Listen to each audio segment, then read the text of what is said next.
Aquí comienzan Conversaciones que Inspiran, con la conducción de Claudio Abruj. Un espacio para reflexionar juntos, sabiendo que tenemos la responsabilidad de construir un mundo mejor.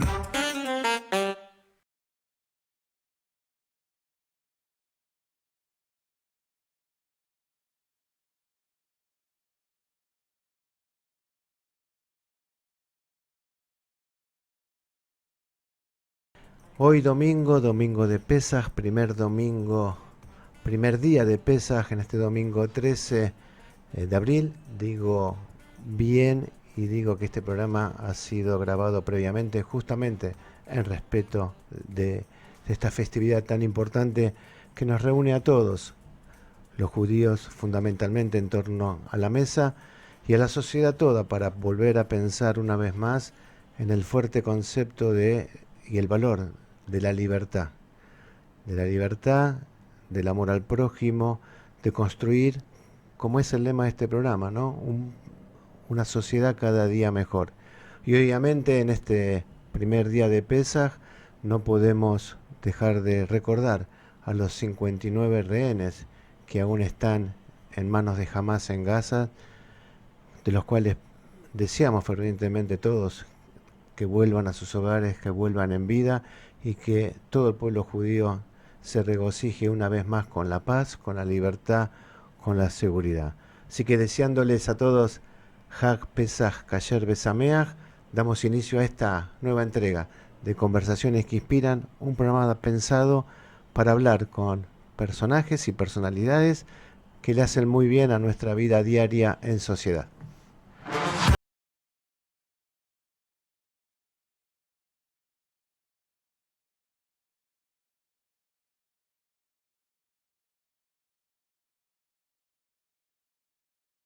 En tema, como siempre, la propuesta es traer a alguien que tenga algo para contarnos y con quien podamos hablar en profundidad y encontrar puntos fundamentalmente de inspiración.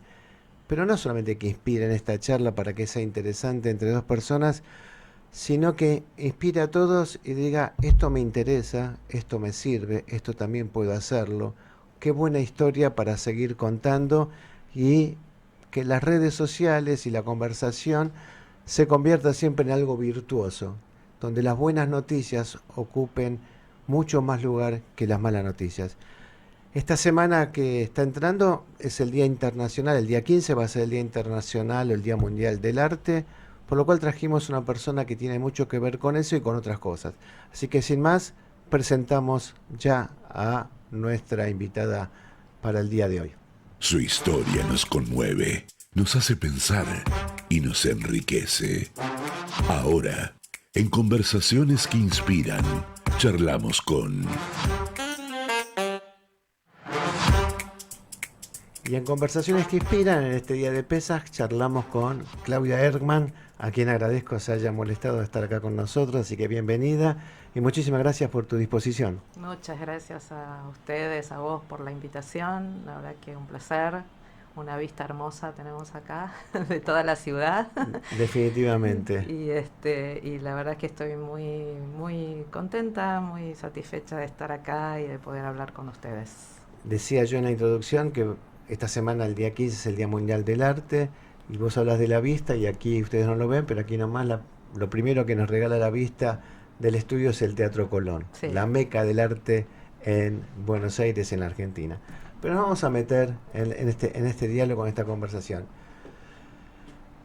Vos sos artista y vamos a hablar de esto, pero sos mucho más que artista. Tu historia cuenta que sos traductora, sí, traductora literaria, traductora científica. Después te reconvertiste en guía turística, licenciada de Historia y Turismo. Contanos un poco cómo es todas esas elecciones que no son las comunes y las que uno encuentra a diario para conversar. Y decir, bueno, ¿a qué te dedicas?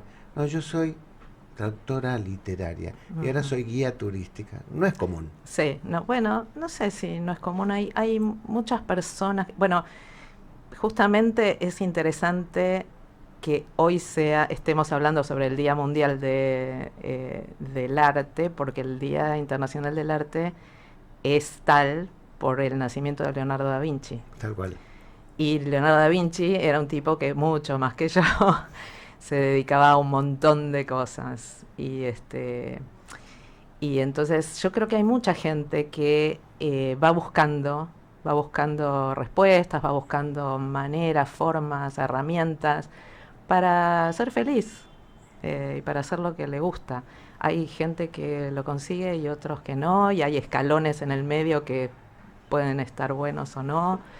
Contanos qué es ser traductora literaria, traductora científica. ¿Qué mundos te invita a recorrer? ¿Y cómo llegaste a esos mundos? Bueno, yo estudié yo fui a la secundaria en Lenguas Vivas y después seguí el traductorado de Lenguas Vivas, que era literario y científico. A mí no me interesaba el tema documentos, o sea, oficial, como traductora de derecho, sino el tema literario. Empecé a trabajar para editoriales, para Paidós, para distintas editoriales, y trabajé un tiempo. No me interesaba la parte científica, que era trabajar para laboratorios. Trabajé un tiempo, pero no me interesó traducir manuales de motores de barcos o para nada. Y después de un tiempo, yo siempre cuento esto, me aburrí de estar sola en mi casa con el libro traduciendo. Me encanta traducir, pero el trabajo en sí no me resultaba interesante. Entonces sí, empecé a estudiar historia y turismo. No sé si de entrada quería dedicarme al turismo o tenía idea de a qué quería. ¿Encontraste una conexión entre lo que vos hacías de la traducción literaria? Supongo que habrás traducido libros buenos, libros muy buenos y famosos. Me vas a contar qué, pero ¿hay una conexión en ese pasaje a la historia y luego al turismo? No, era simplemente que mi entrada al arte en general, porque ahora yo podría considerarme artista visual. Pero ¿Te definís como artista visual? Sí, pero mi entrada al arte fue a través de la literatura, o sea, toda la vida, desde muy chica.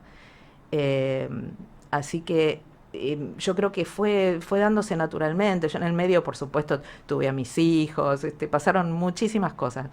Pero me empezó a interesar mucho la historia a través de los libros que leía. O sea, soy una lectora muy ávida y me gusta leer mucho.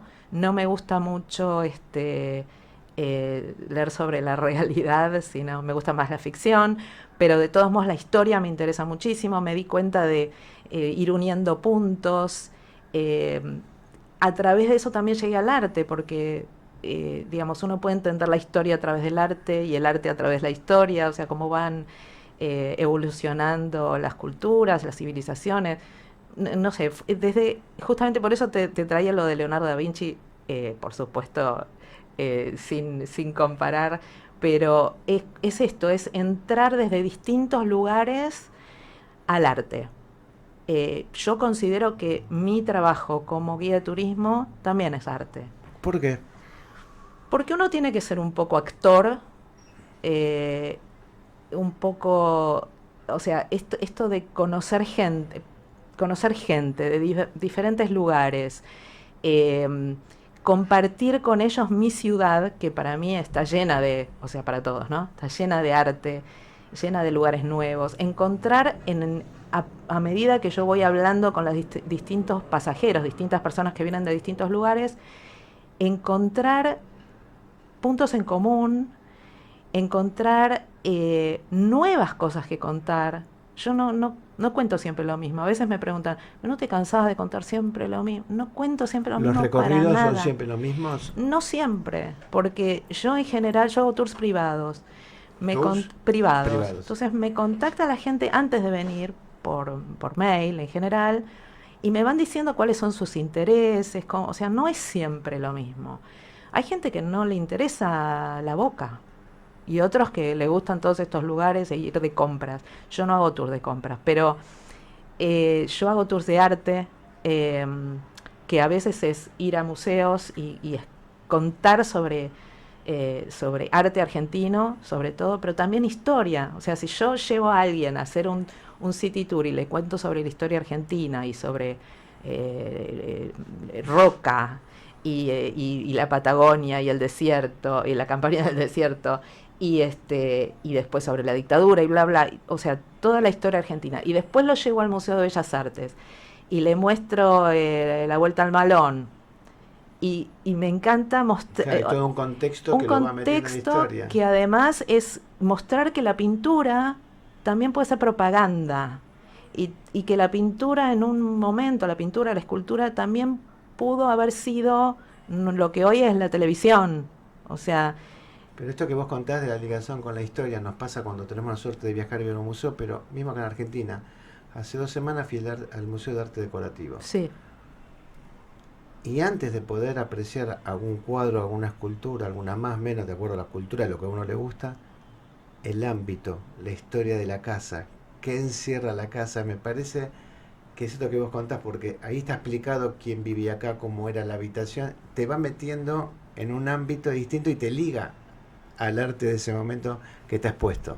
claro, porque, bueno, yo muchas veces llevo a la gente, o directamente les digo que vayan si no tienen tiempo, lo que sea, al Museo de Arte Decorativo, porque creo que de todas las mansiones que hay, que hubo en la ciudad a principios del siglo XX, fin del siglo XIX, es la única que se puede realmente visitar, porque las otras ahora son hoteles o son embajadas, sobre todo. Sí. Es el Museo de Arte Decorativo, es el único que realmente se puede visitar, se puede ver las habitaciones, se puede ver la forma en que estas personas vivían. Si uno entra a este lugar y se imagina a esta familia, es lo que yo hago, por ejemplo, en la catedral. Yo entro a la Catedral de Buenos Aires y veo el piso con esos mosaicos venecianos.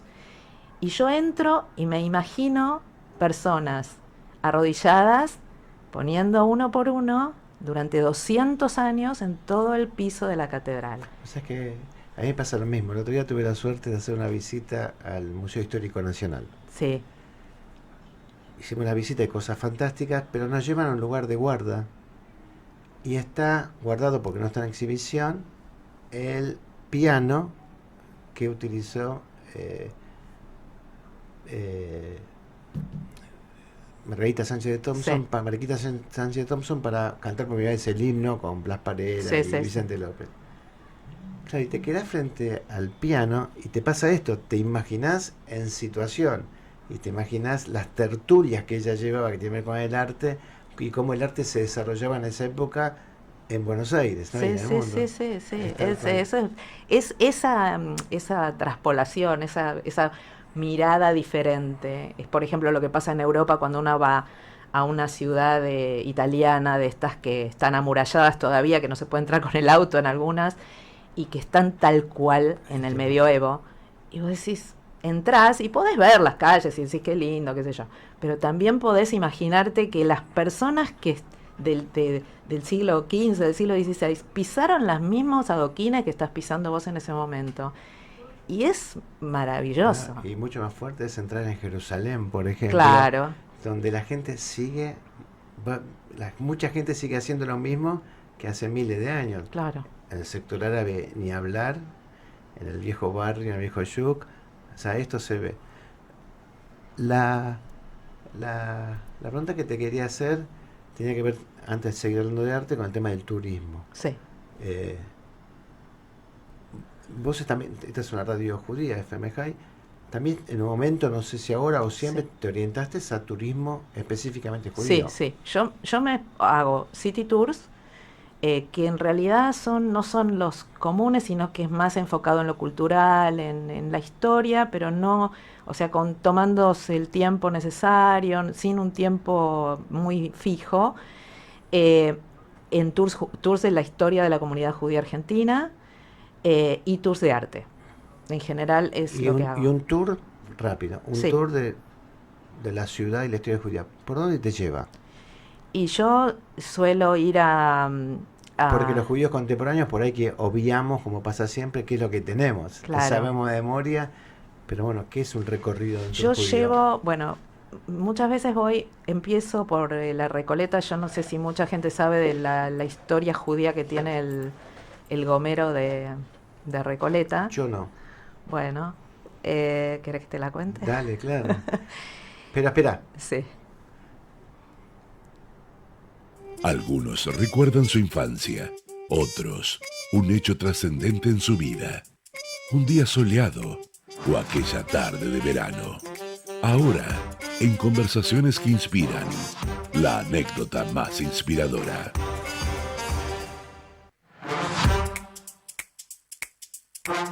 Me dejaste picando y te voy a contar lo del gomero. Contame Bueno. el gomero y de paso a ver si te sale una anécdota con eso. Bueno, sí, es una anécdota interesante, no mía, por supuesto, pero bueno, cuenta la historia que ese gomero se plantó en 1800. Lo plantaron los monjes recoletos. 1800 redondo. 1800, o sea, hace 225 años.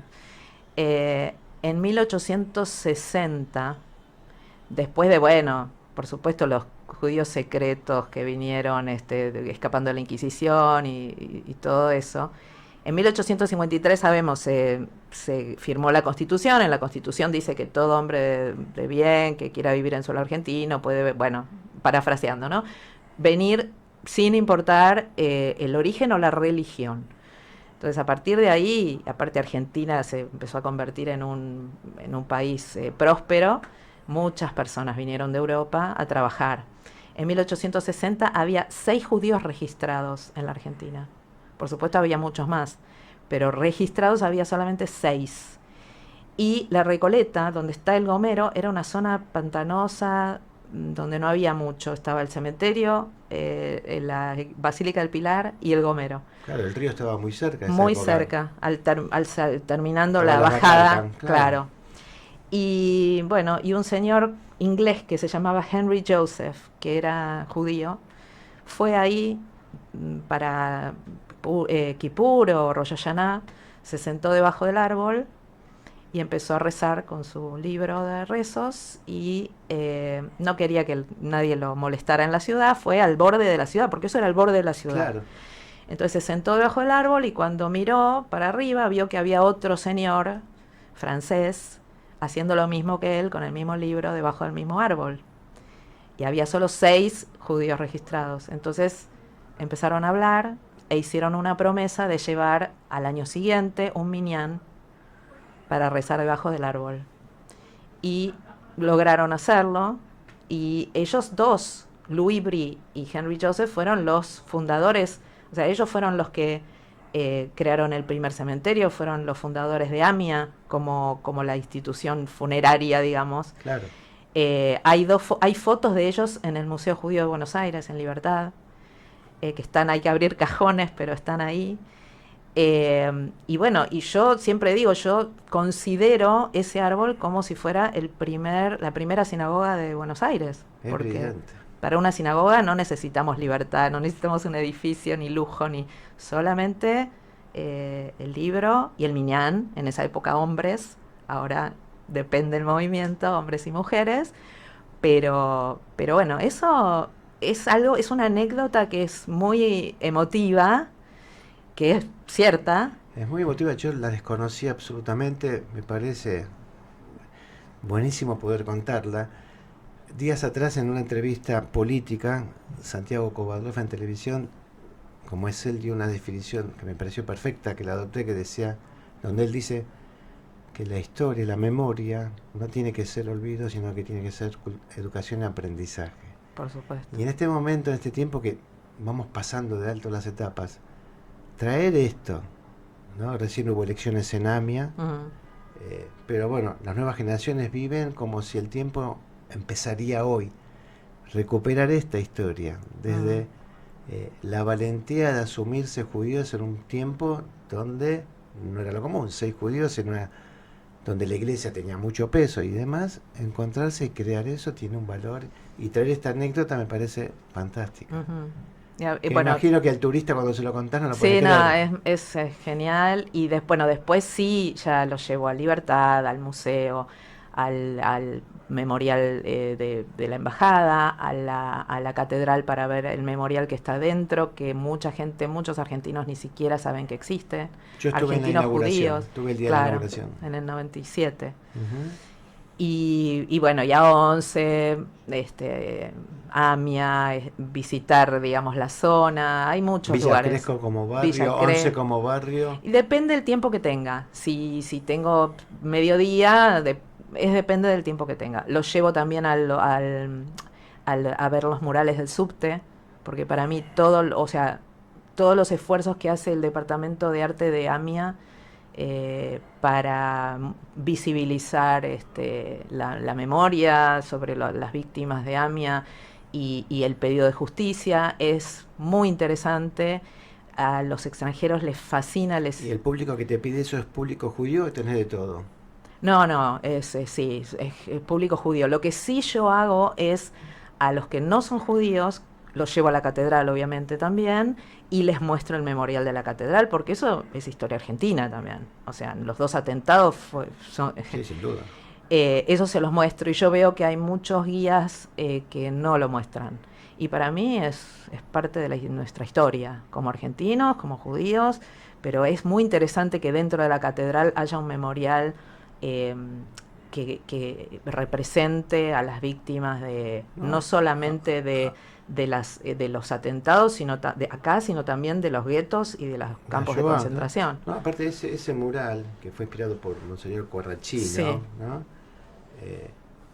Digamos que es una piedra fundamental o basal de toda la historia de diálogo judeo-cristiano o interreligioso que existe en la Argentina y que es ejemplo para el mundo. Claro. Entonces, que verlo y mostrarlo tiene que ser un orgullo para todos los Por que supuesto. van a verlo, sin duda. Sí. Habla bien de la iglesia también, habla bien de Corrachino y habla bien de la institución. O sea, a uno le puede gustar más o menos, pero realmente un memorial como ese yo no creo que haya en otros lugares del mundo, dentro de una catedral. No, yo no he visto y no tengo conocimiento.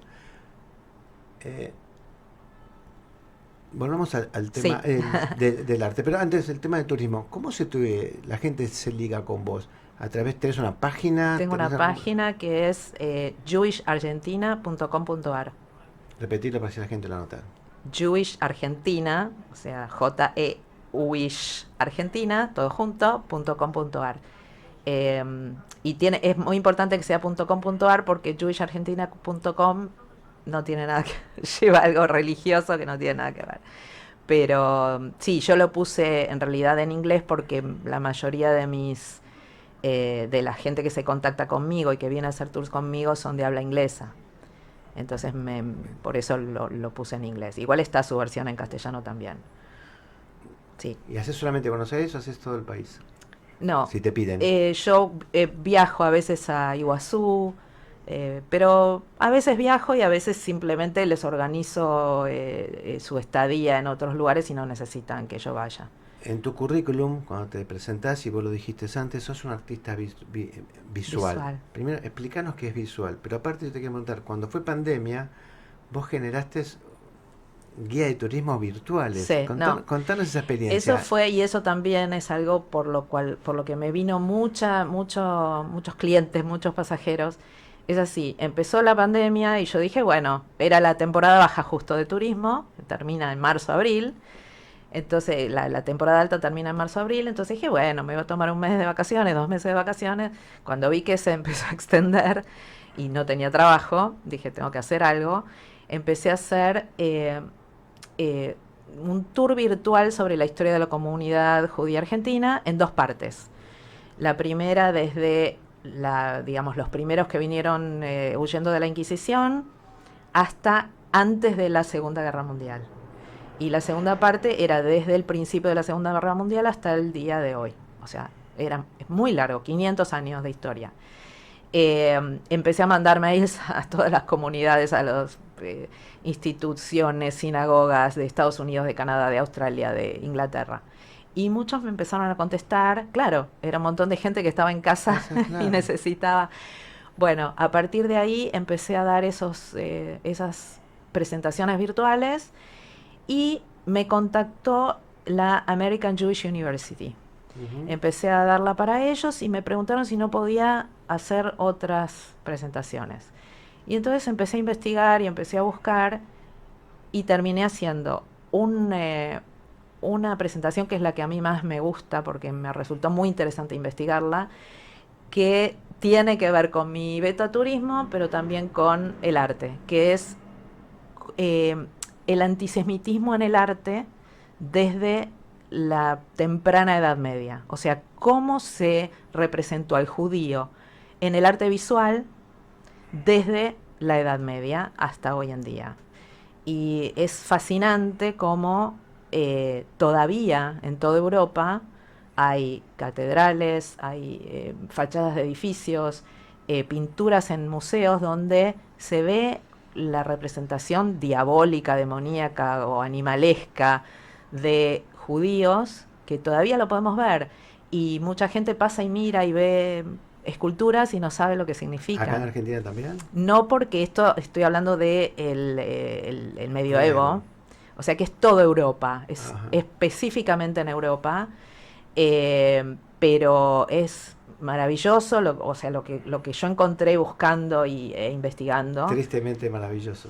Pero es una forma de entender también, o sea, porque este tema de por qué tanto antisemitismo, porque bueno, en una época en que la imprenta no existía, o sea que no es que vos escribías un libro y lo podías repartir y todo el mundo se enteraba, y que la mayoría de la gente era iletrada, claro, aunque pudiera leer, estas pinturas eran el internet de hoy. Claro, claro, seguro. Y eran cosas que comisionaba la iglesia o la monarquía a los artistas. O sea, los artistas en esa época no podían decir, bueno, pinto lo que me gusta y lo pongo a la venta. No, había un mecenas que era la iglesia, era el noble de aquel momento, el oligarca que daba Exacto. El señor feudal que daba la plata. Exacto. Y ellos podían, o sea, ellos tenían que hacer, el artista tenía que hacer lo que le encargaban.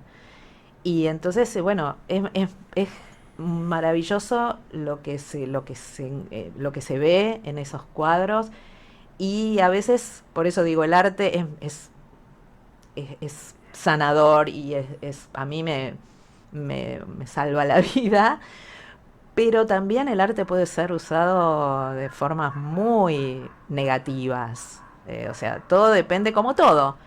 La tecnología es maravillosa, pero depende quién la usa. Bueno, el arte en algunos casos también. Y después hice una presentación sobre la quema de libros en la historia de la humanidad, sobre artistas judíos argentinos, diferentes. No te pregunté, en el recorrido que haces acá en la ciudad de Buenos Aires, ¿vas al Museo de la Shoah? A veces sí, a veces no. Si tengo tiempo, sí. Depende. No es lo que me parece más importante sobre la comunidad judía argentina, porque acá la verdad es que la Segunda Guerra Mundial no, o sea, Argentina fue neutral, pero sí se muestra, y yo lo cuento, lo que pasaba acá durante la Segunda Guerra Mundial.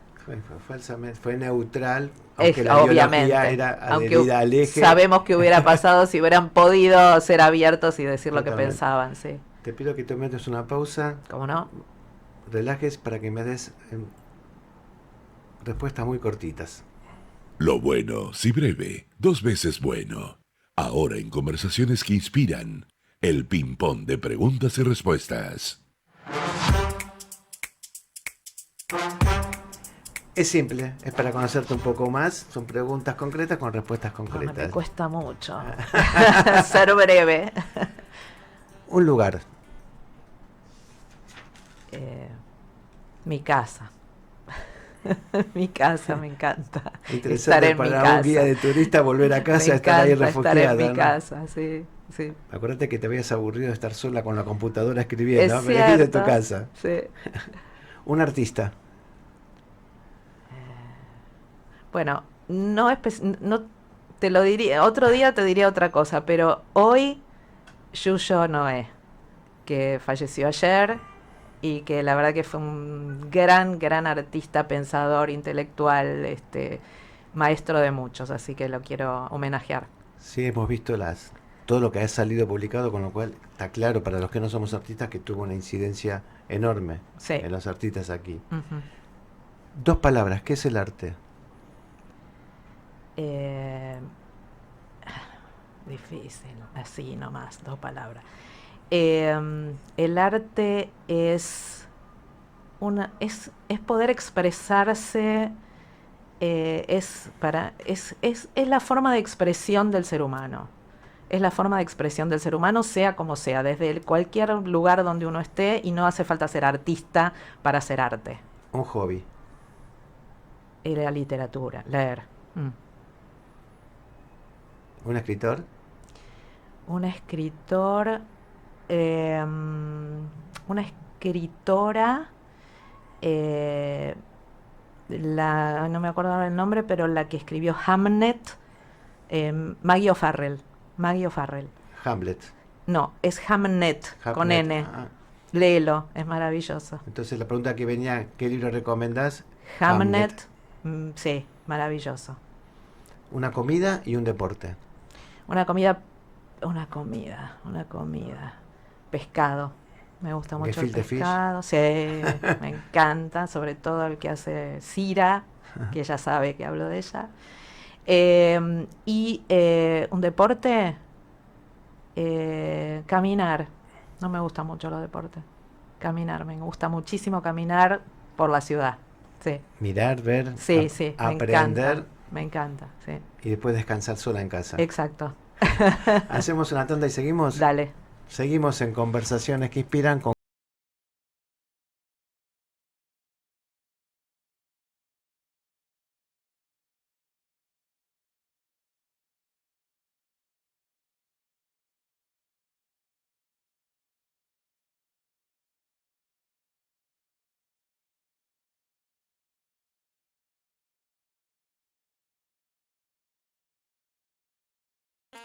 Transmite LRL 331 para su canal de frecuencia 242.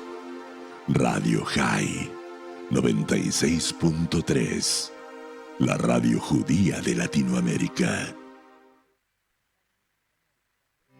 En la ciudad, para evitar contagios en las aulas, vacuná a los chicos respetando el calendario de vacunación. Entrá a buenosaires.gov.ar/salud y conocé los vacunatorios o centros de salud más cercanos. Buenos Aires Ciudad.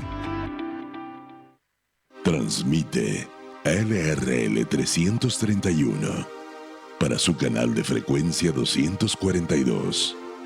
Radio High 96.3, la radio judía de Latinoamérica. Estás escuchando Conversaciones que Inspiran, con la conducción de Claudio Abruj, por FM High.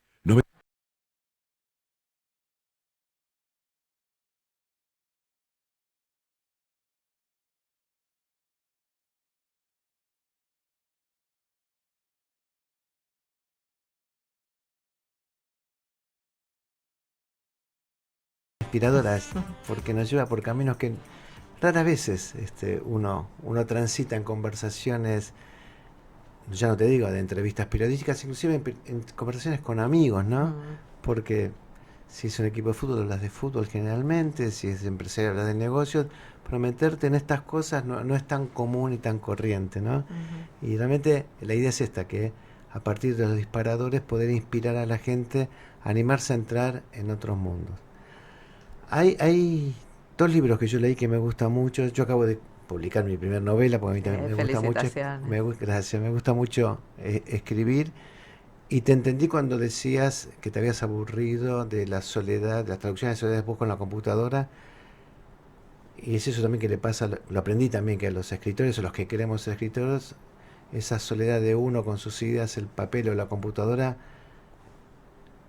a veces se convierte en una amenaza, es aburrido, pero bueno, requiere de una constancia. Pero en ese camino hay 2 libros que yo leí que me gustaron mucho, que me los recomendó Alejandro Rosicina en su momento. Uno es El camino del artista, sí, y el otro El arte de aprender, de Josh Waitzkin, ambos. Me parecen maravillosos. Y ella hace distintos recorridos y habla, en el camino del artista, habla del asombro, habla de la libertad, todo en el acto creativo, ¿no? En el asombro, en la libertad, en la conexión, la determinación. ¿Cómo es tu proceso de trabajo? Todos estos valores, estas cosas te pasan. Si la inspiración es algo que te asombra y ver cómo lo hago, el asombro viene después cuando ya tenés la obra constituida. ¿Cómo es? ¿Cómo es la vida íntima de un artista, de un escultor en este caso, ¿no? Yo primero te voy a decir algo de lo de la traducción. No es lo mismo escribir que traducir. O sea, por supuesto que el proceso del traductor es creativo también, pero no es lo mismo. Vos estás traduciendo la obra de otra persona. Cuando escribís, porque yo también escribo... Pero estás trabajando con el cuidado de Sí, el sí, sí. idioma, que requiere también un trabajo creativo y poner Por el supuesto cuerpo que y la cabeza, ¿no? es creativo, pero es como más, estás más reprimido en algún sentido porque no hay ciertos límites que no podés pasar, porque hay un autor al que tenés que respetar. Cuando vos escribís, o sea, es diferente, tenés otro tipo tenés más libertad, si te la permitís, y es mucho más creativo, para mí es mucho, me gusta mucho más escribir que traducir. Pero bueno, yo en cuanto a las artes visuales, y digo artes visuales porque yo pinto, hago escultura, o junto cosas que uno no diría es pintura o escultura. Depende, yo en general tengo una idea de un concepto, algo que quiero decir o que quiero expresar, y después busco o me viene la inspiración de en qué material o de qué forma. Si es en pintura, si es en escultura, si es chico, si es grande, si es en, no sé, en qué material. Si es en papel, si es en lo que sea. No es que digo, hoy voy a pintar, hoy voy a... a mí me pasó con el arte visual que yo pintaba y hacía cosas, iba a un taller de Adriana Gómez, que sigo yendo porque me divierte, y en un momento sentí que tenía la necesidad de hacer algo en 3 dimensiones. Entonces empecé a ir al taller de Laura Nusenovich, que también sigo yendo, y donde aprendí escultura. El tema es que yo empecé a hacer cosas figurativas, o sea, personajes, lo que sea, hasta que hubo un hecho en particular. ¿Tenemos tiempo? Sí. Un hecho en particular Tiempo e que interés. me abrió un mundo nuevo. Que fue, yo tuve una abuela, mi abuela materna, que vino de Polonia, que vino a los 17 años y murió a los 95. Qué lindo. Ella fue en Polonia, hizo el colegio secundario en Polonia, antes de venir. Nunca desde los 17, o por lo menos desde que yo la conocí, hasta los 95 que murió, 94 diría, un año antes, nunca quiso hablar una palabra en polaco. Nunca. Nosotras le preguntábamos, mis hermanas y yo, pero canta el himno, o contanos un chiste, decían, no me acuerdo ni una palabra. Ni una palabra. Antes de morir, un año antes, ya no nos reconocía, tenía problemas neurológicos y hablaba solamente en polaco. No hablaba, o sea, nadie la podía entender porque empezó a hablar en polaco, un idioma que hacía 80 años que no hablaba. Entonces empecé a pensar en que los traumas, sobre todo de la infancia y de la adolescencia, por más que uno quiera reprimirlos, por más que uno quiera ocultarlos, por más que uno quiera silenciarlos, en algún momento rompen algo dentro de la persona, ya sea físicamente o espiritualmente o mentalmente, lo que sea, y salen de alguna manera. O sea, uno no puede olvidar, no puede silenciar. Entonces, por supuesto, ella, pobrecita, hizo lo que pudo. Totalmente. Pero me pareció que era muy importante decir, no hay que silenciar, hay que hablar, hay que contar, la memoria es importante, o sea, la educación a través de la memoria. Entonces, bueno, empecé a hacer obras que tenían que ver con eso, con las migraciones, con los traumas de emigrar, porque yo digo, bueno, ahora uno se va a vivir a otro país porque toma la decisión o lo que sea, en esa época, imagínate, estas personas que venían sin conocer el idioma, sin saber a dónde iban, la verdad que eran personas que después nosotros las veíamos, bueno, hablando en yiddish, mi bobe, bla, muy valientes, muy corajudas, con un espíritu que después de armar familias, bueno, yo creo que es muy importante explicar esto. Cuando yo hice una muestra y mostré un cuadro donde estaba mi familia, otra parte de mi familia, con una foto que yo tenía de mi familia, que no teníamos el nombre de nadie, porque mi otro abuelo tampoco quiso contar el nombre de sus hermanos que quedaron en Polonia. Y yo puse esa foto en un cuadro y les puse nombres en yiddish, como nombres que tal vez hubieran podido tener. Y entró una mujer venezolana a la muestra y me dijo, es como mi familia, se parece a mi familia. Y no se podía parecer a su familia físicamente. Una mujer venezolana venezolana de hoy, de con todo hoy, su drama exactamente. de hoy. Entonces, claro, ella tiene su familia en Venezuela y pudo venir a hacer... Y eso a mí me conmueve, No, definitivamente lo que vos decís, entras en un tema que es hermoso, es profundísimo, que tiene que ver con los secretos y los silencios. Y que ahí el artista, en todas sus manifestaciones, viene a dar respuestas a esos secretos. En mi historia personal, yo activé mucho en la comunidad, vos sabés, y inclusive fui presidente del Museo del Holocausto, pero yo recién en pandemia me enteré que mi bisabuelo murió en la Shoah, en el Holocausto. Ajá. Y que yo llevo, mi segundo nombre, Bernardo, es por él. Entonces, con lo que todo esto implica, nadie me contó la historia, que él había venido en el 36, que había dejado, que sus hijos estaban acá, pero que había otros hijos en Bielorrusia, en ese momento Polonia, bueno, toda esta historia, y que merece ser contada, y yo tengo la obligación de contársela a mis hijos, y mis hijos a sus hijos. Sí, sí. Y nada de esto de, bueno, bueno, seguí llorando con el tema del holocausto. Bueno, no es eso, es contarle algo que pasó, que realmente pasó, que le pasó a mi familia.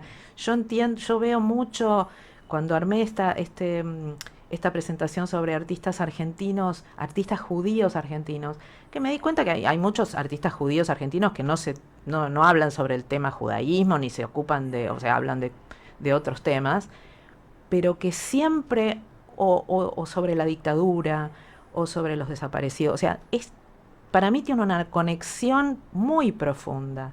Totalmente. Ser judío argentino, yo creo que podemos entender todo lo que pasó acá de una manera mucho más profunda, porque ya venimos con una historia, un bagaje cultural y familiar que nos hace... Tenemos como pueblo sí. judío un calendario de hechos, con hechos marcados muy grandes. El último, el más reciente que se escribe para siempre, es el 7 de octubre, Sí. que recordamos. Pero bueno, estamos metiendo en temas tristes. Te voy a hacer ahora una pregunta que nos va a cambiar de eje. El día más feliz de su vida. Ahora, en Conversaciones que Inspiran. La pregunta está formulada. ¿Cuál es, de todo lo que venimos hablando, el día más feliz de tu vida? Bueno, hace un mes y medio te hubiera contestado otra cosa, pero ahora no puedo pensar en otra cosa porque hace un mes y medio fui abuela. Así bienvenida al club. No solo el día más feliz de mi vida, sino el periodo más feliz de mi vida. Pido perdón a mis dos hijos porque antes era ellos, el nacimiento de ellos. Cuelgo y saludo al bisabuelo, que lo conozco mucho, sí. La bisabuela y bisabuela, así que... Sí, no, es un sentimiento, es algo indescriptible, me lo decían todos y yo decía, bueno, no. Tengo 4, así que te me puedo imagino, contar lo que es. Así que sí, y siendo todavía es una cosita que es tan dependiente de la mamá, por supuesto, de mi hija, pero de todos. Y esto también me lleva a algo que estábamos hablando el otro día, que con una amiga que es inglesa, que me decía, it takes a village to raise a child, que es hace falta una aldea para criar a un hijo, para criar a un chico. O sea, y esto viene a cuento de la serie Adolescencia, que me imagino que la habrás visto, como que un chico, un nuevo nacimiento, una persona nueva, depende su crecimiento y su crianza de todo el pueblo. no solamente de su familia o de su mamá, y verlo de esa manera hace que uno sienta esto que decías vos antes, ser mejores, porque si somos mejores, las generaciones posteriores van a ser mejores. Parece un... No, no, lo que decís es cierto, y esto es lo que te comenta tu amiga de la gran aldea de la comunidad. Cuando nació, yo lo viví con mis 2 hijos, pero cuando nació mi primer hijo, hicimos el Brit Milá en el templo, la calle Avellaneda y Nazca, templo Sefaradí de Godadodim, en el templo mayor. Cuando termina el bris, el Moel lo levanta y yo sentí que ese era Simba, el Rey León, sí. que es mostrado a la comunidad y toda la comunidad cantando. Pero es el recibimiento de la comunidad. Entonces esto lo que te está diciendo Claro. es la comunidad que se tiene que hacer cargo Sí, sí. de este chico. Y el otro día me pasó algo muy lindo. Por Pesaj me invitan a hacer el amasado de la matzá en el colegio. Ujú. Es fantástico, porque son estas cosas que vas transmitiendo, compartís y vas transmitiendo y quedan en el recuerdo y poder como abuelo contar la historia, ¿no? También con ellos. Sí. Y estas cosas son como el arte. Uno puede ver como la matcha, vos decís, podés ver una matcha y comerla y punto. Vos podés ver un cuadro, por ejemplo, de Berni o de Noé o lo que sea. Ves un cuadro y podés decir me gusta o no me gusta, pero también podés meterte más adentro y tratar de entenderlo. Y es una experiencia completamente diferente. Y es particular, individual de cada uno, ¿no? Por supuesto. ¿Y qué te pasa con esto cuando vos haces una obra, vos la pensaste de tal manera, pero sabes que cuando la salió de vos, ya es propiedad de cada uno de los observadores? ¿Te da miedo eso? No, al contrario. A mí justamente no me gusta explicar la obra. Y yo sé que hay ahora hay tendencia como a tener un texto explicativo, hay que hacerlo a veces, bueno. Pero yo prefiero, a mí me encanta la devolución. O sea, yo me iría a parar, cuando hago una muestra, me iría a parar atrás de la gente a escuchar lo que dice, porque es genial. A mí me encanta que la gente, cosas que yo no había visto o que ni me había dado cuenta, eso es lo que tiene de valioso. ¿Te cuesta desprenderte de la obra? Depende de la obra. Estas que son de mi familia, por ejemplo, esta, la de la foto de mi familia, la tiene mi papá en la casa, mi mamá y mi papá. No la vendería. Pero otras no, otras sí, me encantaría o sea, hay obras que vendí y me gusta que me saquen una foto y que me muestren dónde está. O sea, te pasó un chivo, hay un montón de textos que yo escribí que tienen que ver con la obra y de grabaciones que hice, de cuentos, de cosas, en mi página, que es mi página de arte. Decinos cuál es, que la gente vaya a buscarlos. claudiaerckman.com.ar. Con H. Sí, Claudia Hercman. claudiaerckman.com.ar es la página de arte y que a mí me encanta porque yo pude mezclar, pude poner literatura, pude poner arte, pude poner historia, pude poner familia, pude poner todo y explica mucho más. O sea, cuando uno une puntos, se entiende todo mucho mejor. Y yo creo que el arte, igual que los viajes, son una cura contra el racismo. Sin duda. O sea, y la discriminación. O sea, cuando uno puede entender a través del arte otras culturas, o a través de los viajes, ver otras culturas, puede entender al otro, puede darse cuenta lo parecidos que somos o lo distintos que somos en algunas otras cosas, pero para mí eso, conocer otras culturas a través del arte, sobre todo, de todo tipo de arte, literatura, música, arte visual, es una cura contra el racismo. Es que en la inmensa mayoría de la sociedad, la gente piensa bien y quiere bien. Y el artista, por sobre todo, y el artista siempre digo, ¿no? Es maravilloso, es mensajero de su tiempo. Que quizás es reinterpretado mucho después, pero es el mensajero el que da testimonio de un tiempo y de una época. Claro, sí. Te pregunto indiscretamente, ¿en qué estás trabajando ahora? Ahora estoy en arte. En arte. Ahora el turismo ya sabemos que estamos en turismo, en arte. Sí. En arte estoy trabajando en una muestra que yo creo que no pasa de este año, que estoy atrasando porque no tengo mucho tiempo, que sigue la línea de la memoria y de las migraciones, pero más abstracta, como con más hueso y fósil y territorio. Bueno, es difícil de explicar, pero a través de pintura y escultura. Y ya en algún momento, yo creo que a fin de año o el principio del año que viene, voy a hacer una muestra con todo lo nuevo, que es también tiene que ver con nuestra espina dorsal y qué es lo que nos sostiene, que es la cultura, la familia y la historia. ¿Y te decía dónde la vas a exponer? No, estoy buscando un lugar porque yo no me gusta pagar para exponer. Entonces expuse en la legislatura, en la Cámara de Diputados, en lugares donde te aceptan para exponer, pero no. Pero en esos general, lugares públicos te permiten lugares vender, públicos. ¿te permiten vender? Sí, bueno, Porque no la es venta que- viene posterior. Claro, yo no pongo precio ni nada, pero eso la gente cuando va y mira y le gusta, después Te se contacta. comunica conmigo. Pero a mí lo que me interesa es mostrar, me interesa que la gente vea. Entonces, bueno, Estamos llegando ya al final del programa. Qué La verdad es lástima. como te digo. Qué bueno que digas eso, porque esta es la idea, tener una charla íntima y podernos sentar con un café, bueno, en este caso un vaso de agua, que pido perdón, antes me chorreé mientras tomaba, poder hablar de estos temas y que los temas nos vayan disparando a otros temas. Pero bueno, primero te quiero agradecer, y antes de despedirte te voy a hacer una última pregunta. Toda entrevista llega a su cierre. La pregunta final en Conversaciones que Inspiran.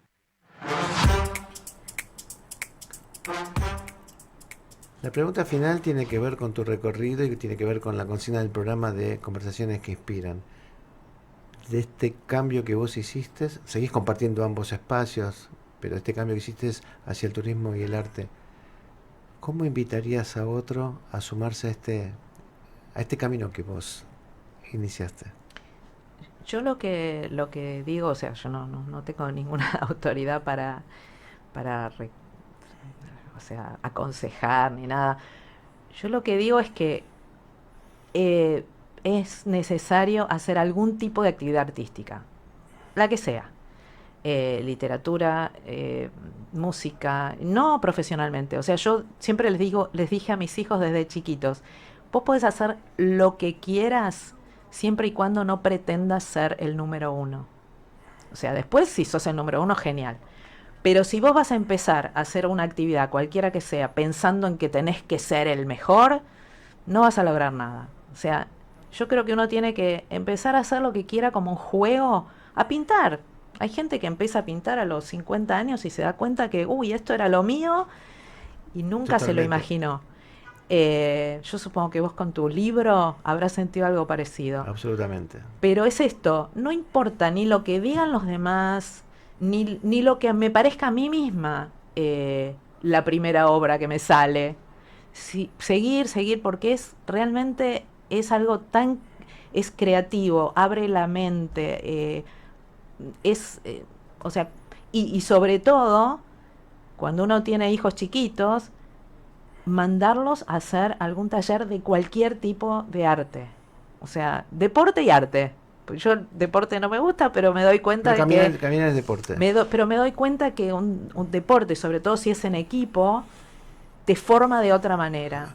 Y el arte también. Es algo que te abre las puertas, que te abre la mente. Ese que es el valor del taller. Más allá del Exacto. aprendizaje, el taller de estar con otros compartiendo la experiencia. Exacto. La universidad es maravillosa y te da un montón de herramientas e información, pero los talleres son para mí fundamentales. No ir a una clase particular, sino compartir, que otro te dé su mirada. Eso para mí es fundamental. Bueno, de paso también saludamos a tu maestra, a Laura Laura. Rusinovich, ya que hablamos de talleres. Divina. Y para cerrar, lo que vos estás diciendo vuelve a dar pie a esto que comentábamos que decía en el libro, ¿no? El camino del artista, el asombro, la libertad, la conexión, la determinación, la sinceridad, ser sincero con uno mismo, la resiliencia, la determinación y la constancia. Me parece que esto resume esto que estás diciendo. Claudia, te agradezco infinitamente esta posibilidad de diálogo.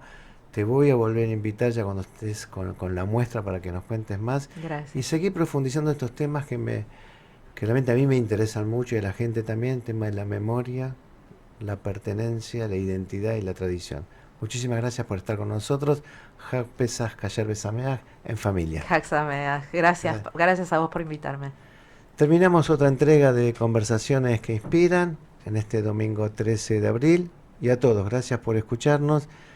Que tengan un hermoso segundo Seder de Pesach. Dios mediante, nos volvemos a encontrar el próximo domingo aquí en High 96.3.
¿Eh?